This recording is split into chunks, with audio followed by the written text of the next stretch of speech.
Marahay na hapon po sa gabos. Ang sakuyang pagurop-hurop manungod sa ika-4 na tataramon na nasambit ni Kristo kan siya nakaharubay sa krus. Hinugot ko man sa kasakuyang eksperyensya sa buhay. Arog kay Kristo na nakamati manin kulog, pagtiyos, abandonment, forsaken, as in feeling of being forgotten.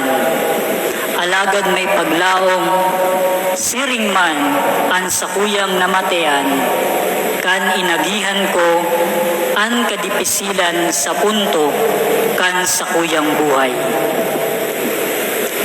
Siguro po sa kadaklan sa iyo, midbid na ako. Sa mga pamilyar lang ang itsura ko, ako tabi si Michael John B. Pedereso. Ako tabi taga Diniman sa Gubat, taga Barangay Balo del Norte.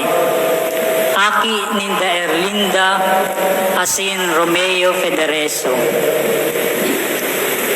Nakatapos man po ako kan sa kuyang elementary years sa Gubat North Central School as in secondary years sa Gubat National High School.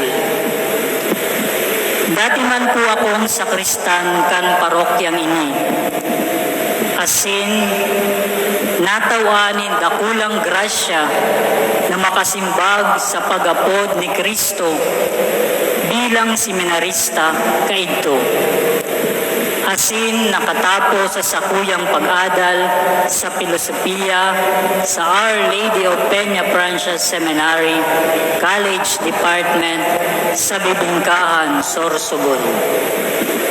Nakapadagos man ako kan sakuyang pag-adal 3 taon sa teolohiya sa padagos man na grasya kan kagurangnan.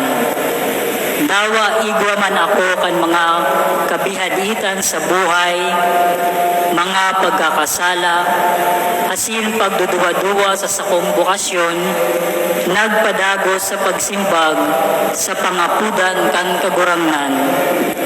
Hanggang uminabot na sa oras o punto na ako tuminalikod na sa paglaong sa sakuyang bukasyon.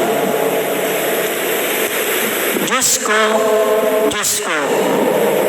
tadaw ta pinabayaan mo ako. Ako po personalmenteng naniniwala sa pangaral kan mga kamagurangan na nagsasabi na sa gabos na karahayang naginibo kan sarong imperfecto na tao, makagibo ka lang kisaro o duwang bagay na sala, an magigurumduman lang sa imong pagkatao, iyo ang sala mong naginibo, voluntaryo man o involuntaryo na nahimo mo.